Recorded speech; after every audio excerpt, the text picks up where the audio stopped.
Om Swastiastu. Perkenalkan, nama saya Ayunda Putri Aji Pramesti, nomor absen 2. Om Swastiastu. Perkenalkan, nama saya Indah Tara Deswari, nomor absen 13. Om Swastiastu. Perkenalkan, nama saya Nilo Suwari, nomor absen 14. Om Swastiastu. Perkenalkan, nama saya Niwayan Canitya Wiyari, absen 30 dari kelas 10 MIPA 3. Om Swastiastu. Perkenalkan, nama saya Puturyo Naditya Gunawan, nomor absen 35. Atom berasal dari bahasa Yunani yaitu atomos. Atomos berasal dari dua kata yaitu a dan tomos. A artinya tidak dan tomos artinya terbagi. Jadi, atom merupakan bagian yang sudah tidak dapat dibagi lagi. Istilah atom ini telah dikemukakan oleh filsuf Yunani yaitu Demokritus pada awal abad ke-4 sebelum Masehi. Menurut Demokritus sendiri tentang atom, itu adalah yang pertama, materi tidak dapat dibelah secara terus-menerus. Artinya, pembelahan materi akan sampai pada suatu tingkat yang tidak dapat dibagi lagi. Kemudian yang kedua, atom sepenuhnya padat, tidak memiliki struktur internal, serta adanya ruang kosong antar atom. Yang ini bertujuan untuk memberikan ruang untuk pergerakannya, seperti pergerakan dalam air dan pergerakan dalam udara. Kemudian yang terakhir, untuk menjelaskan perbedaan sifat dari material yang berbeda, maka atom dibedakan ke dalam bentuk, massa, serta ukurannya. Berdasarkan model atom yang sudah ia buat, Demokritus sudah mampu dalam menjelaskan bahwa semua benda terdiri dari atom. Tetapi, model ini kurang memiliki bukti eksperimental. Hingga mulai tahun 1800-an, muncullah teori-teori baru berdasarkan hasil eksperimen ataupun hasil percobaan. Teori atom Dalton. Model atom yang paling sederhana adalah model atom Dalton. John Dalton, seorang ilmuwan berkebangsaan Inggris pada tahun 1803 mengemukakan pendapatnya tentang atom. Pertama, atom merupakan bagian terkecil dari materi yang sudah tidak dapat dibagi lagi. Kedua, semua atom dari satu unsur yang sama adalah identik, namun atom unsur satu berbeda dengan atom unsur-unsur lainnya. Ketiga, atom dari satu unsur tidak dapat diubah menjadi atom dari unsur lain melalui reaksi kimia. Jadi, atom tidak dapat diciptakan ataupun dimusnahkan dalam reaksi kimia. Keempat, senyawa yang terbentuk dari kombinasi atom-atom dari unsur-unsur yang berbeda dengan rasio atom yang spesifik. Teori atom Dalton juga memberikan gambaran model atom seperti bola pejal. Hal tersebut menjadikan kelemahan dari teori atom Dalton karena John Dalton tidak sempat membuktikan bagaimana sebuah bola pejal dapat menghantarkan arus listrik. Padahal, listrik adalah elektron yang bergerak. Dengan adanya teori atom yang disampaikan oleh John Dalton ini, hal tersebut menjadikan kelebihan dari teori atom Dalton karena mulai membangkitkan minat terhadap penelitian mengenai model atom. Yang kedua, teori atom Thomson. Teori ini dikemukakan oleh J.J. Thomson pada awal abad ke-20. Thomson melakukan sebuah eksperimen yang bernama eksperimen tabung sinar katoda. Dari eksperimen tersebut, ia mendapatkan di dalam atom terdapat partikel elektron yang bermuatan negatif dan proton bermuatan positif.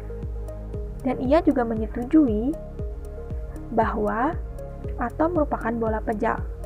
Nah, dari situ ia menyimpulkan atom merupakan bola pejal yang bermuatan positif dan di dalamnya tersebar muatan negatif elektron. Teori ini juga disebut sebagai teori roti-kismis karena penggambaran teorinya sama seperti roti kismis. Nah, di samping itu, Thomson juga berpendapat bahwa atom bermuatan netral karena memiliki muatan negatif dan positif dalam besaran yang sama. Kelebihan dari teori ini adalah membuktikan adanya partikel lain yang bermuatan negatif dalam atom. Berarti, atom bukan merupakan bagian terkecil dari suatu unsur. Namun, teori ini memiliki sebuah kelemahan di mana teori ini tidak dapat menjelaskan susunan muatan positif dan negatif dalam bola atom tersebut. Pada tahun 1910, Rutherford bersama dua orang muridnya yaitu Hans Geiger dan Ernest Maserdan melakukan percobaan yang dikenali dengan hamburan sinar alfa terhadap lempeng tipis dari emas. Rutherford pun mengusulkan model atom yang dikenal sebagai model atom Rutherford. Adapun isi teori atom Rutherford, yaitu 1. Atom terdiri atas inti atom yang bermuatan positif dan dikelilingi elektron-elektron yang bermuatan negatif seperti model tata surya. Kedua, atom bersifat netral karena jumlah muatan positif sama dengan muatan negatif. Ketiga, selama mengelilingi inti, terbentuk gaya sentripetal pada elektron. Untuk kelebihan, yang pertama, membuat hipotesa bahwa atom tersusun dari inti atom dan elektron yang mengelilingi inti. Kedua, mudah dipahami guna menjelaskan struktur atom yang sangat rumit. Untuk kelemahan dari atom Rutherford itu adalah, yang pertama, tidak dapat menjelaskan mengapa elektron tidak jatuh ke dalam inti atom. Kedua, elektron memancarkan energi ketika bergerak, sehingga energi atom menjadi tidak stabil. Model atom Niels Bohr. Pada tahun 1913, Niels Bohr memperbaiki kegagalan atom Rutherford melalui percobaan tentang spektrum atom hidrogen.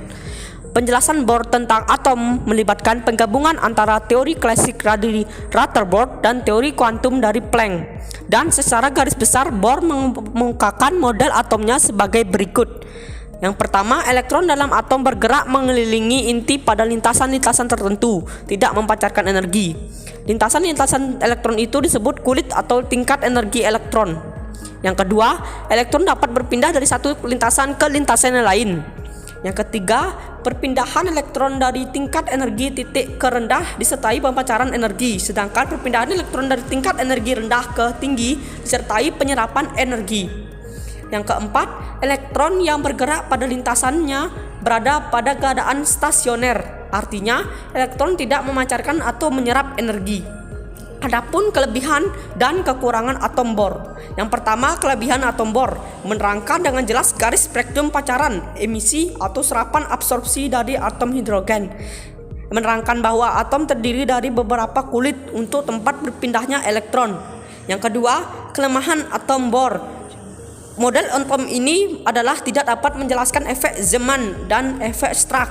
Hanya mampu menjelaskan spektrum atom hidrogen, tetapi tidak mampu menjelaskan spektrum atom yang memiliki elektron lebih banyak, kompleks. Model atom modern atau mekanika kuantum. Model atom ini adalah model atom paling modern yang digunakan hingga saat ini. Model atom ini sebenarnya adalah penyempurnaan dari model atom Bohr.